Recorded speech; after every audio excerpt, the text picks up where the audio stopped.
The great hall of the Galactic Council was silent except for the soft hum of translation devices. Ambassador Kang Hyun stood alone in the center of the room, his hands behind his back. Around him, hundreds of alien beings watched from their floating platforms. Some had tentacles instead of arms. Others looked like giant insects with glowing eyes. A few were just balls of light that spoke through machines.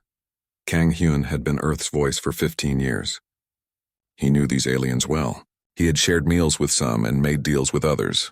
But today they all looked at him like he was a stranger, like he was dangerous.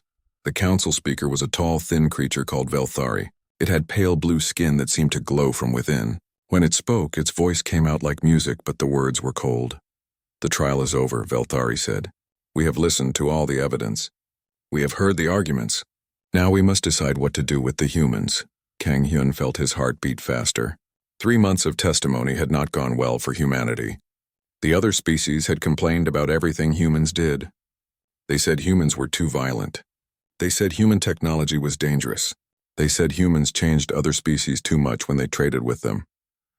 Captain Li Wu watched the trial from his ship high above Earth. The massive space station orbited the planet like a metal moon. Through the clear walls of the command center, he could see Earth spinning slowly below. It looked peaceful from here, but Li Wu knew that billions of people were watching and waiting for news. His second-in-command, Park So-young, stood at her station. She was tracking the positions of alien fleets around human space. The aliens had been moving ships closer to human worlds for weeks. They said it was just routine patrol, but Li Wu knew better. They were getting ready for something. "The vote will be close," Park So-young said quietly. "But I think we're going to lose." Li Wu nodded. He had been a soldier for 20 years. He could feel when a battle was lost before it ended. This felt the same way. Back in the council chambers, Velthari continued speaking. "Humans have been part of our council for 50 years. In that time they have grown fast, too fast. They build new ships every month. They settle new worlds every year. They make new weapons that we do not understand." Other council members began to speak. The crystalline hegemony representative, a being made of living crystal, said humans were culturally toxic. The biomantic collective, creatures that could change their shape, complained that humans refused to share their genetic secrets. One by one, the alien species listed their complaints. Humans were too curious. Humans asked too many questions. Humans wanted to change everything. Humans did not respect the old ways. Kang Hyun was finally allowed to speak. He walked to the center of the room and looked up at the floating platforms around him. "You say we grow too fast," he said, "but growth is not a crime. You say we ask too many questions, but questions lead to knowledge. You say we want to change things, but change makes life better for everyone." He paused and looked directly at Velthari. "You fear us because we are different, because we do not think like you, because we will not stop moving forward." The council chamber erupted in angry sounds. Some aliens hissed, others made clicking noises. The balls of light flickered rapidly. Velthari raised a long, thin arm for silence. "The human speaks of difference as if it is good. But difference can be dangerous. The council has kept peace in this galaxy for 1,000 years. We have done this by working together, by following the same rules, by moving slowly and carefully." The speaker's glowing skin grew brighter. "Humans do not follow our rules. They make their own rules. They act without asking permission. They have turned 12 species away from the old ways. If we let this continue, they will destroy the peace we have built." Dr. Choi Min-ah sat in her laboratory on Earth, watching the trial on her computer screen. She was one of Earth's best scientists. For years she had studied the aliens in the council. She knew their biology, their psychology, their weaknesses. She had always hoped this knowledge would help humans and aliens work better together. Now, she realized it might be needed for something else. Her fingers moved quickly over her keyboard as she began uploading files to secret servers. Data about alien physiology, information about their technology, details about their military capabilities. If humanity was going to be cast out, they would not go unprepared. The vote began. One by one, each species announced their decision. The ethereal dominion voted to exile humanity. The void hunters agreed. The machine collective, beings of pure logic, calculated that humans were a threat to galactic stability. A few species voted to keep humans in the council. The young Aquatic Federation liked human ideas about exploration. The trading guild wanted to keep doing business with Earth, but they were not enough. When the final vote was counted, it was clear. Humanity was being kicked out of the Galactic Council. Belthari's voice rang through the chamber. By order of this council, humanity is stripped of all rights and privileges. All human settlements within council space must be evacuated within 1 year. All human ships must leave council territory. Humanity is banished to the space beyond the outer rim. The speaker paused, letting the words sink in. Any human found in council space after the deadline will be considered an invader. Any species that helps humans will face the same punishment. Kang Hyun stood straight and tall. His voice was calm when he spoke. You make a mistake today. You think you are getting rid of a problem, but you are creating something much worse. He looked around the chamber at all the alien faces watching him. Humans learn from their mistakes. We grow stronger when we face challenges. You are giving us the greatest challenge we have ever faced. The ambassador turned and walked toward the exit. When we return, and we will return, you will see what humanity can become when you take away everything we have built. As the chamber doors closed behind him, Li Wu received a coded message on his ship. It came from Admiral Kim Tae-ho, the head of Earth's military. The message was short but clear. Operation Exodus begins now. All across human space, ships began to move. Colony ships that had been secretly prepared for months started loading supplies. Military vessels took positions to protect the evacuation. Scientists began destroying research that they could not take with them. The aliens thought they were ending humanity's story in the galaxy. They had no idea they were just starting a new chapter. A chapter that would be written in the dark space beyond the rim, where humanity would have to become something new to survive. Something stronger. Something smarter. Something the galaxy had never seen before. The exile was beginning, but so was humanity's transformation. 5 years had passed since the great ships of humanity left council space. The journey beyond the outer rim had been harder than anyone expected. Space itself seemed angry out here. Strange storms of energy would appear from nowhere, tearing apart anything in their path. Ancient machines left behind by dead civilizations would attack any ship that came too close. Fleet Admiral Ryu Dongwook stood on the bridge of his flagship, the Endeavor. Through the thick windows, he could see the lights of 100 other ships spread across the darkness. They were the survivors. Nearly half of the original Exodus fleet had been lost to the dangers of deep space, but the humans who remained had learned to fight back against the Void. Commander Seo Ji-woo stepped carefully across the rocky surface of Haven's Gate. The planet was barely livable when they first found it. The air was too thin, the ground too cold, and deadly radiation from the nearby star made the surface dangerous during certain times of the year. That was 2 years ago. How she could breathe without a helmet. The terraforming machines hummed quietly in the distance, turning the dead world into something that could support life. Her chief engineer, Han Kyung-ho, had designed machines that could work 10 times faster than anything the Council had ever built. The atmosphere is at 70% Earth normal, Han Kyung-ho reported as he climbed up from a maintenance shaft. His hands were dirty with oil and his face was tired, but his eyes were bright with success. Give us another 6 months and this place will be as comfortable as home. Seo Ji-woo smiled. Better than home? No council telling us what we can and cannot do. She looked up at the strange purple sky. 3 moons hung overhead, and sometimes she could see the light of other human settlements on distant worlds. 12 colonies now called this region of space home. Each one was different, but they were all proof that humanity could survive anywhere. In a laboratory deep underground, Dr. Yang Soo-jin studied readings that made no sense according to everything she had learned about physics. The space beyond the rim was full of strange phenomena, quantum tunnels that connected distant points in space, energy fields that seemed to exist in multiple dimensions at once, matter that could phase in and out of reality. The council species had always avoided this region because they could not understand it. But Yang Soo-jin was beginning to see patterns in the chaos. The tunnels were not random. They followed rules, just different rules than normal space. If I'm right about this, she whispered to her assistant, we can travel faster than anyone in the galaxy. Her fingers danced over the holographic displays, plotting courses through quantum space that would cut journey times from years to weeks. The council species were limited to their slow, safe hyperspace lanes. Humanity was about to discover something much better. Dr. Lim Jin-woo had once been one of the council's best researchers. He had given up everything to join the human exodus, and now he was working on something that would have horrified his former colleagues. In secret laboratories on 3 different worlds, human volunteers were undergoing procedures that enhanced their minds and bodies. The process was dangerous. Not everyone survived, but those who did emerged as something more than human. Their reflexes were faster, their thinking was clearer, and their connection to technology was unlike anything that had existed before. "The neural interfaces are working perfectly," reported his lead technician. "Test subject Park Hyun-soo can control 12 different systems simultaneously without any decrease in performance." Lim Jin-woo nodded as he watched the enhanced human work. Park Hyun-soo sat in a chair surrounded by holographic screens, his hands moving in complex patterns.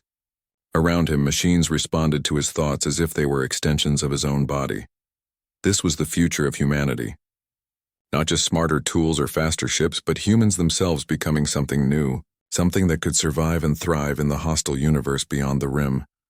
The first test came sooner than expected.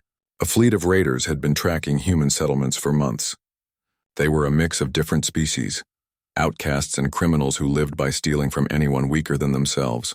They had destroyed 3 small alien colonies in the past year, and now they thought humanity would be easy prey. Oh Sung-min received the alert while his Marines were conducting training exercises on Haven's Gate. The raider fleet was heading for the newest human colony, a mining settlement on a world called New Busan.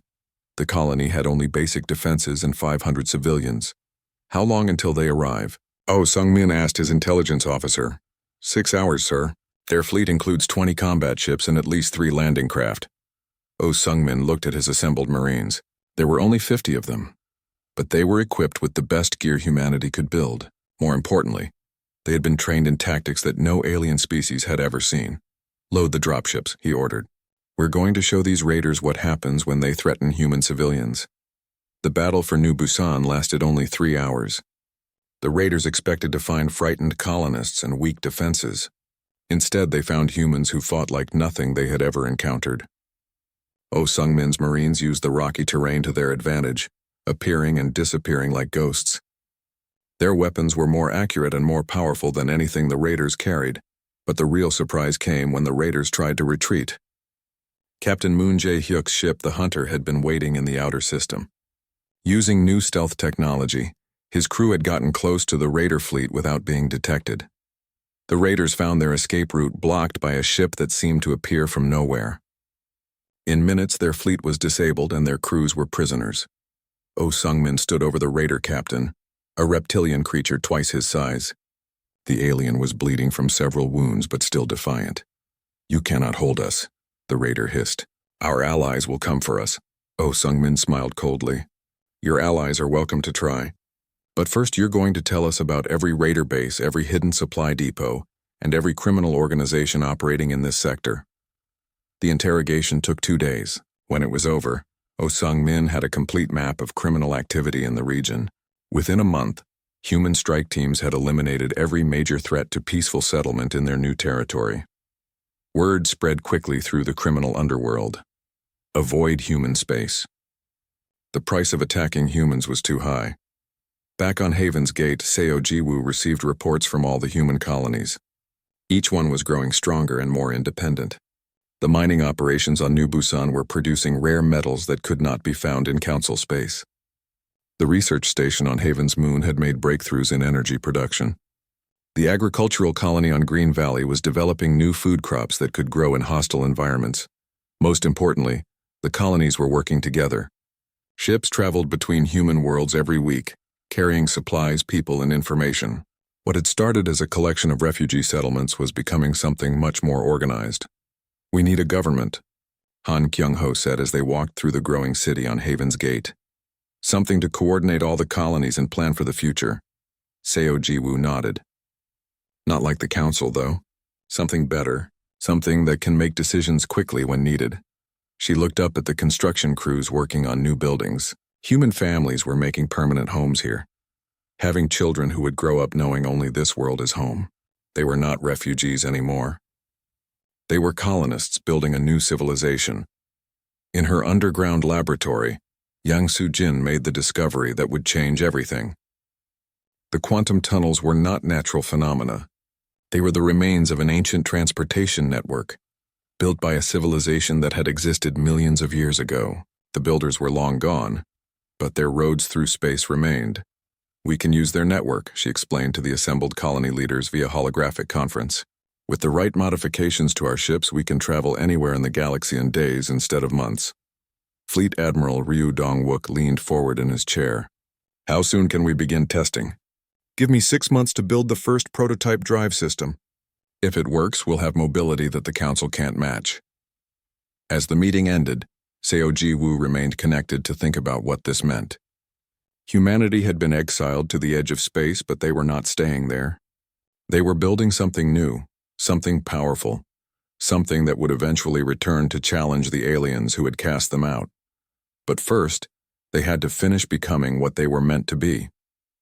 The journey beyond the rim was changing humanity in ways that none of them had expected. They were stronger, smarter, and more united than they had ever been before. The aliens had thought exile would destroy them. Instead, it was making them into something the galaxy had never seen. The long journey was almost over, and the real test was about to begin.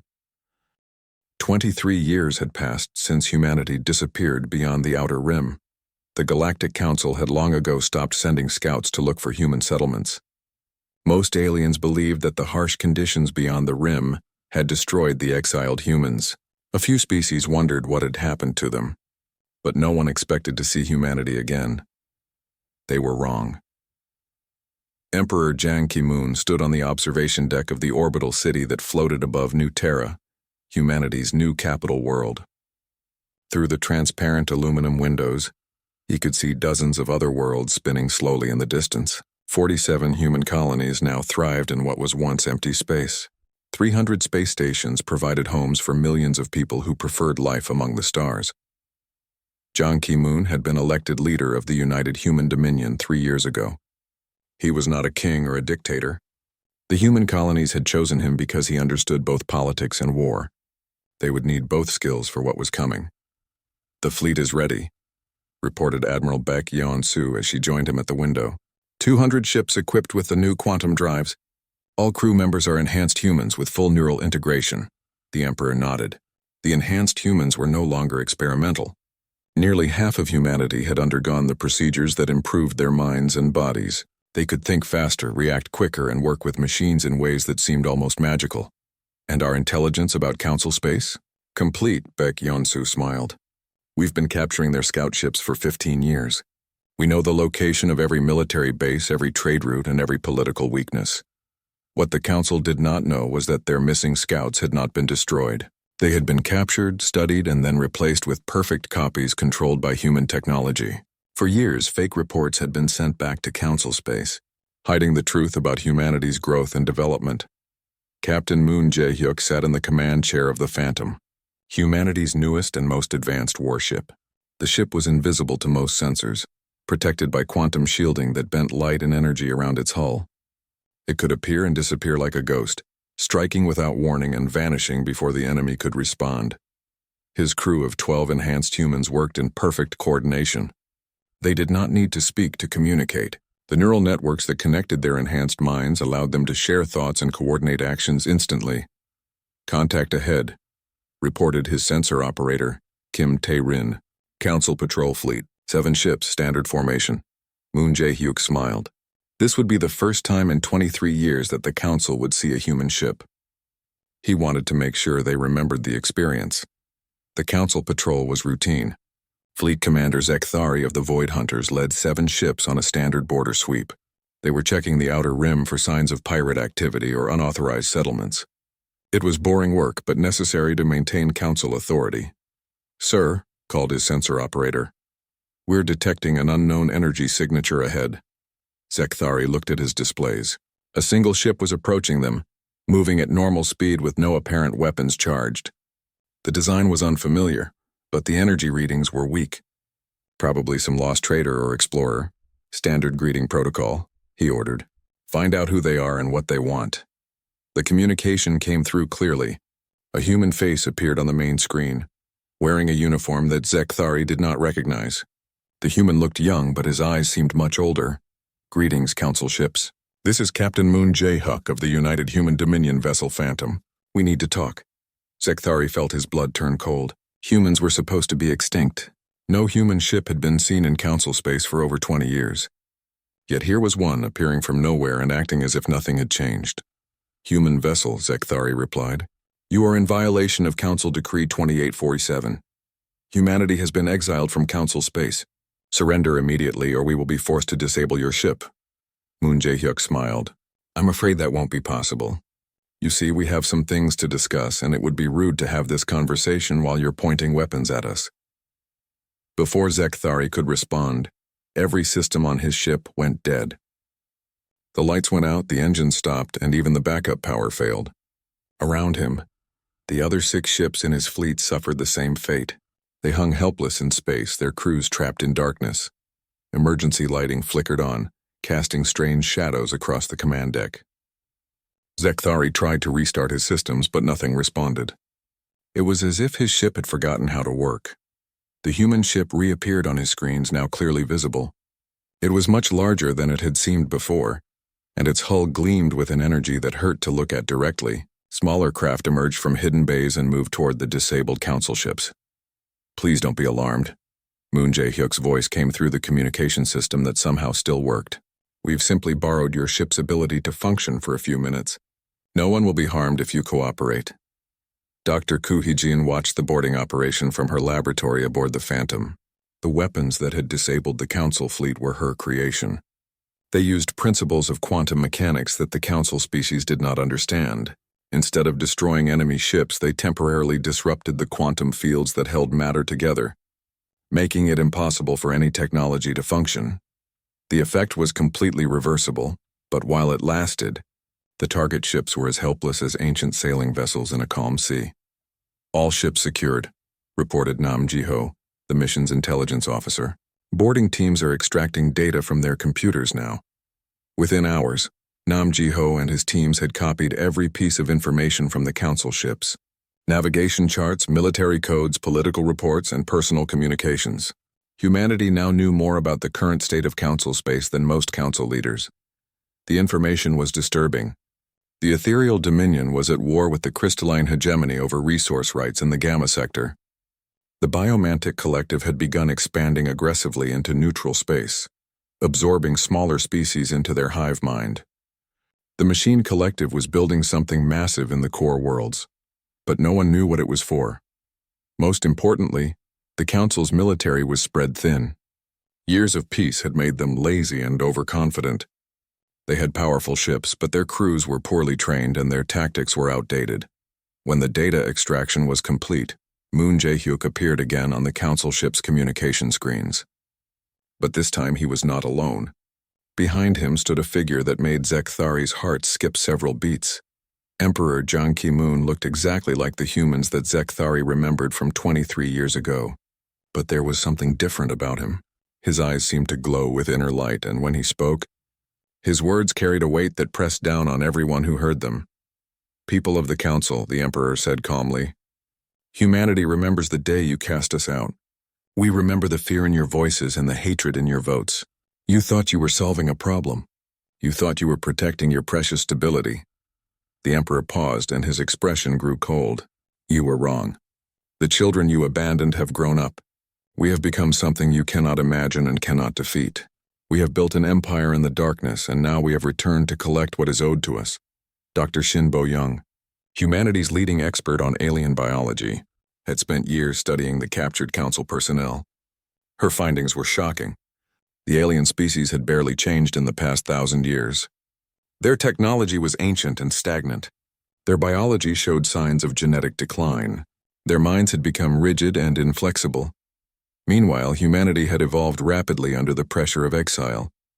The enhanced humans were not just improved versions of baseline humans.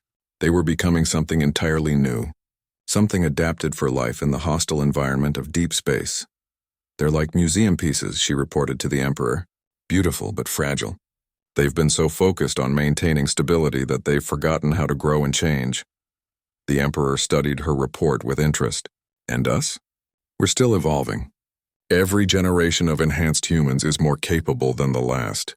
In another 50 years, we'll be as different from our ancestors as they are from primitive cave dwellers. The Council ships were released after 12 hours.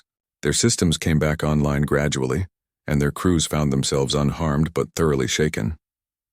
As they prepared to leave, they discovered that their quantum communication equipment had been modified. Emperor Jiang Ki-moon's final message was transmitted directly to the Council chambers on Nexus Prime. Every Council member saw his face appear on their private screens simultaneously. "You have 7 days to acknowledge the United Human Dominion as a sovereign power," he said. "You will establish formal diplomatic relations and negotiate reparations for our forced exile. You will also withdraw all military forces from the border regions." His expression grew harder. "If you refuse, we will take what we are owed by force.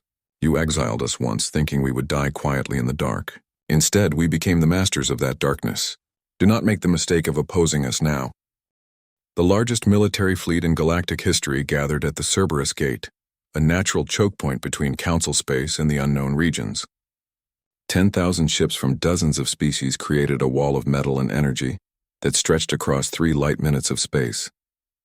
Fleet Marshal Zethkari of the Void Hunters commanded the massive armada from his flagship, a dreadnought the size of a small moon. The Marshal was confident. How could he not be? The combined fleets of the Council had never been defeated. Their weapons had been refined over thousands of years. Their ships carried the wisdom of ancient civilizations. Humanity might have new technology, but they were still just one species against the might of the entire galaxy. "All ships report ready," announced his tactical officer. "Energy weapons charged, missile tubes loaded, fighter squadrons prepared for launch." Zethkari nodded as he studied the tactical display. The human fleet had been detected 3 hours ago, approaching the Cerberus Gate at a steady pace. Intelligence reports suggested they had fewer than 1,000 ships. The numbers alone should guarantee Council victory.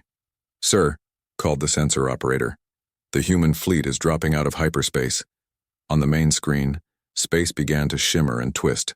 Ships appeared from quantum tunnels moving in perfect formation. But there were not 1,000 vessels as the intelligence reports had claimed. The human fleet numbered exactly 100 ships, each one larger and more advanced than anything in the Council fleet. Admiral Quan Young-ho stood on the bridge of his flagship, the Retribution. The massive vessel was part dreadnought, part carrier, and part mobile factory. Deep within its hull, automated systems were building new fighters and weapons even as the battle began. Around him, his crew of enhanced humans worked with machine-like precision. Their neural implants connected them directly to the ship's systems, allowing them to control weapons, sensors, and engines with the speed of thought. They moved and acted as one mind distributed across dozens of bodies. "Enemy fleet composition analyzed," reported Captain An Sora, who commanded the Retribution's fighter squadrons. "Standard Council formations. Predictable weapon systems. No evidence of tactical innovation in the past 50 years. Quan Young-ho smiled. The Council species had spent decades building larger ships and more powerful weapons, but they had never changed how they fought. They still used the same battle tactics that had worked against primitive enemies centuries ago. Humanity had learned different lessons during their exile.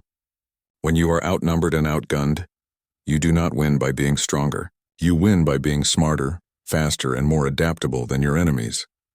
"Begin the demonstration," he ordered. The battle began with a massive barrage from the Council fleet. Thousands of energy beams and missile salvos crossed the space between the two forces. The firepower was enough to destroy 12 planets, all focused on the small human fleet. None of it hit. The human ships moved like living creatures, flowing around the incoming fire with impossible grace. They used the quantum tunnels to appear and disappear, striking from unexpected angles before vanishing again. Their shields bent energy and matter around them, making them nearly impossible to target. Captain An Sora led her fighter squadrons into the heart of the Council formation. Her pilots were enhanced humans whose reflexes had been improved far beyond normal limits. They flew quantum fighters that could phase through solid matter, appearing inside enemy ships before unleashing devastating attacks. "Phantom Squadron, target the command vessels," she ordered as her fighter dove through the hull of a Council cruiser. "Wraith Squadron, disable their communications arrays." Her pilots needed no further instructions. They moved through the enemy fleet like vengeful spirits, striking at critical systems and disappearing before the aliens could respond. Within minutes, the carefully organized council formation began to collapse into chaos. Commander Lee Gite commanded a squadron of stealth cruisers that had been invisible until the moment they opened fire. His ships appeared behind the council lines, targeting supply vessels and support craft. The aliens suddenly found their rear areas under attack by enemies they could not see or track. "The council fleet is trying to regroup," reported his tactical officer. "They're pulling their heavy ships back into a defensive formation." Lee Gite studied the enemy movements on his display. The alien commanders were competent, but they were fighting the last war. They expected human ships to behave like normal vessels, following predictable patterns and obeying the laws of physics. "Signal the quantum destroyers," he ordered. "Time for Phase 2. Phase 2 began when a dozen human ships suddenly became transparent and flew straight through the Council defensive line. The alien weapons passed harmlessly through the phased vessels, while the human ships emerged on the far side and began attacking the Council fleet from within. The sight of enemy ships flying through solid matter broke the morale of several alien crews. Some ships began to retreat without orders. Others fired wildly in all directions, hitting their own allies as often as their enemies. Fleet Marshal Zethkari watched his carefully planned battle turn into a nightmare. His 10,000 ships were being systematically destroyed by a force 1/10 their size. The humans fought with a coordination that seemed impossible, as if every ship was part of a single organism. "Damage report," he demanded. 60% of our fleet is disabled or destroyed," his aide replied with a trembling voice. "The humans have lost 12 ships." Zethkari felt his certainty crumble. This was not how wars were supposed to be fought. This was not how the galaxy was supposed to work. The Council had always won through superior numbers and ancient wisdom. How could these upstart humans be defeating them so easily? The answer came when he finally understood what he was really fighting. These were not the same humans who had been exiled decades ago. These were enhanced beings who thought faster, moved quicker, and worked together in ways that no normal species could match. "Sir," called his communications officer, "we're receiving a transmission from the human flagship." On the main screen, a human woman appeared. She wore the uniform of an admiral, but her eyes glowed with the same inner light that marked all enhanced humans. When she spoke, her words carried the weight of absolute confidence. "I am Admiral Quan Young-ho of the United Human Dominion," she said. "This battle is over. Your fleet is defeated. Order your remaining ships to power down their weapons and prepare to be boarded." Zethkari wanted to refuse, but he could see the tactical display. His mighty armada was in ruins. Thousands of ships drifted helplessly through space, their crews trapped aboard vessels that no longer responded to commands. The humans had not destroyed them all, but they had made it clear that they could do so at any time. "What are your terms?" he asked. "Unconditional surrender. Your ships will be escorted back to Council space with a message for your leaders. The message is simple. Acknowledge the United Human Dominion as a sovereign power or face the consequences." The Marshal had no choice. He gave the order to surrender, and watched as human boarding parties took control of his remaining ships. The humans were polite but firm, treating their prisoners well while making it clear that resistance was futile. News of the defeat reached Nexus Prime within hours. The Council chambers erupted in panic as the reports came in. The largest military force in galactic history had been crushed by a handful of human vessels. The implications were terrifying. Empress Park Min-kyung had succeeded Emperor Jang Ki-moon after his death in a skirmish with pirates the previous year. She was younger than her predecessor, but equally determined to secure humanity's place in the galaxy. From her throne room aboard the mobile capital ship Ascendant, she dictated the terms that would be transmitted to the Council. "The United Human Dominion demands formal recognition as a sovereign power," she stated. "We demand war reparations for the damages caused by our forced exile. We demand the establishment of new territorial boundaries that reflect current realities." She paused, knowing that the Council would try to refuse. "These are not negotiations. These are the terms of your surrender. Accept them, or face the full might of humanity's revenge." The Council's response was swift and negative. They refused to acknowledge humanity's demands and threatened economic sanctions against any species that traded with human colonies. They convinced themselves that the Battle of Cerberus Gate had been a fluke, a lucky victory that could not be repeated. Trade Minister Yu Daijung smiled when he heard about the Council's threats. As the architect of humanity's economic expansion, he had been waiting for this opportunity. Within days, human merchant fleets began appearing in neutral space, offering goods and services that were superior to anything the Council species could provide. Human technology was decades ahead of Council standards. Human products were cheaper, more reliable, and more advanced. Human traders offered fair deals and honest negotiations, unlike the exploitative practices that many Council species had endured for generations. Within months, trade routes that had existed for centuries began to shift. Independent worlds and smaller species found that doing business with humanity was more profitable than maintaining their old Council contracts. The economic network that had supported Council power for 1,000 years began to crack and crumble.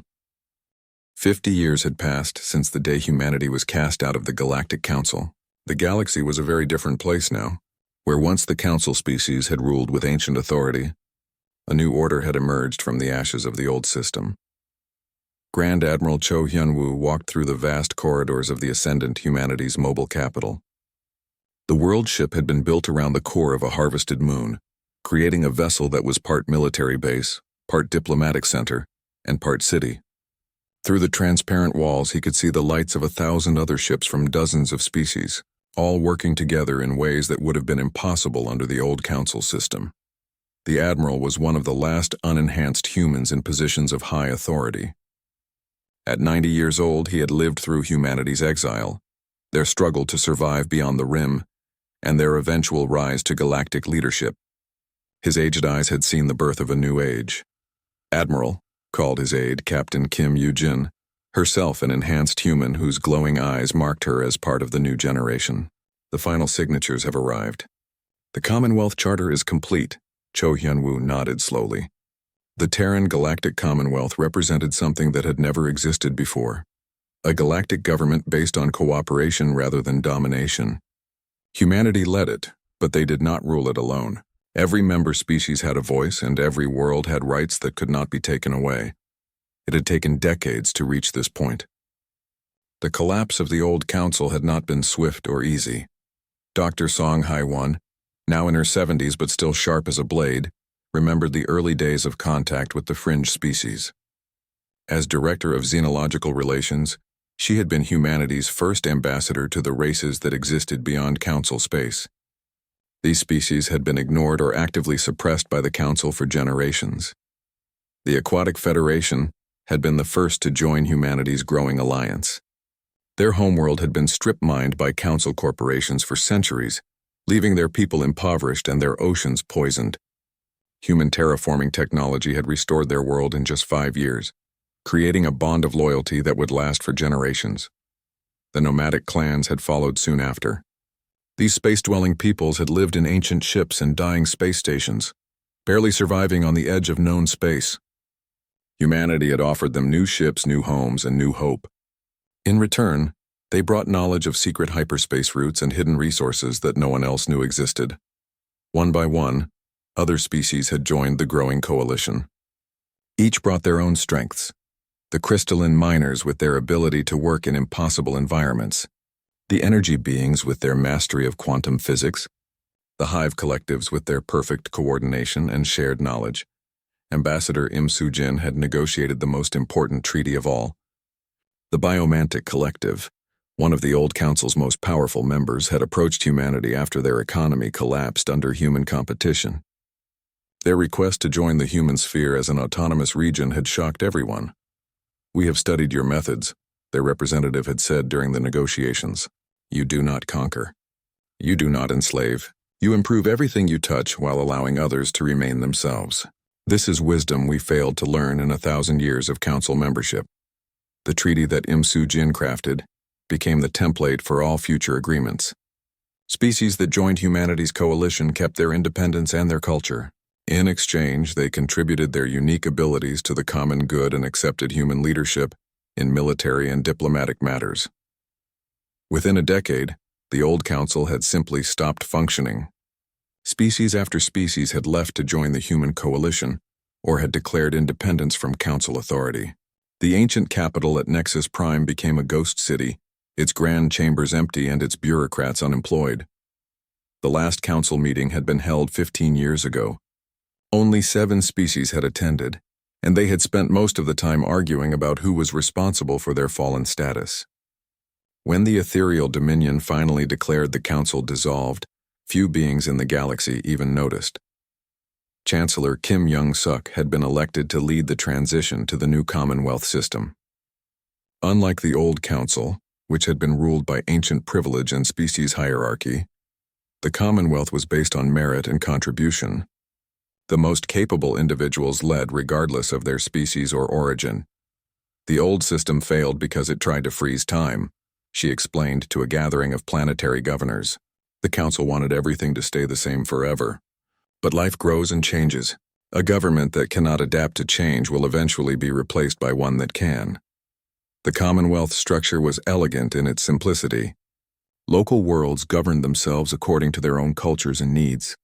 Regional councils coordinated trade and defense between neighboring systems. The central government handled only those issues that affected the entire galaxy: major military threats, interstellar commerce, and scientific research. Most importantly, the system was designed to evolve. New species could join at any time. Existing members could modify their relationships with the central government as their needs changed. Nothing was permanent except the principles of cooperation, mutual respect, and continuous improvement. The transformation had not been without its challenges. Some of the old council species had fought desperately to maintain their privileged positions. The Void Hunters had launched several unsuccessful military campaigns against human territory. The Ethereal Dominion had tried to create a rival alliance of pure species that refused to work with humans. All of these efforts had failed. The enhanced humans were simply too advanced militarily to be defeated by conventional forces. More importantly, the economic and technological advantages of joining the Commonwealth were too great to ignore. One by one, even the most stubborn council species had been forced to accept the new reality. The ceremony to establish the Commonwealth was held on New Terra, humanity's capital world beyond the Old Rim. Representatives from over 300 species gathered in the vast amphitheater that had been built especially for this occasion. The building itself was a work of art, combining architectural styles from dozens of different cultures into something beautiful and unique. Admiral No Sung-ho was the oldest human still alive. At 112 years old, he was one of the last survivors of the original exile fleet. His body was frail now, but his mind was still sharp. As the ranking representative of humanity's founding generation, he had been chosen to speak at the ceremony. 50 years ago, he said as his voice echoed through the amphitheater, we were cast out of the galaxy. The council told us we were dangerous. They said we would destroy their peace and stability. They were right. The audience stirred at his words, not sure what he meant. We did destroy their peace, No Sung-ho continued with a smile. But it was the peace of the graveyard, the stability of stagnation, the comfort of never having to change or grow or become something better. He paused and looked around at the assembled representatives. Humans sat next to aliens whose ancestors had been enemies for millennia. Species that had never communicated before were working together on common projects. The impossible had become routine. We replaced their dead peace with something alive, something that grows and changes and becomes stronger every day, something that welcomes new ideas and new people and new possibilities. The old admiral's voice grew stronger as he spoke. Today we are not founding a new government.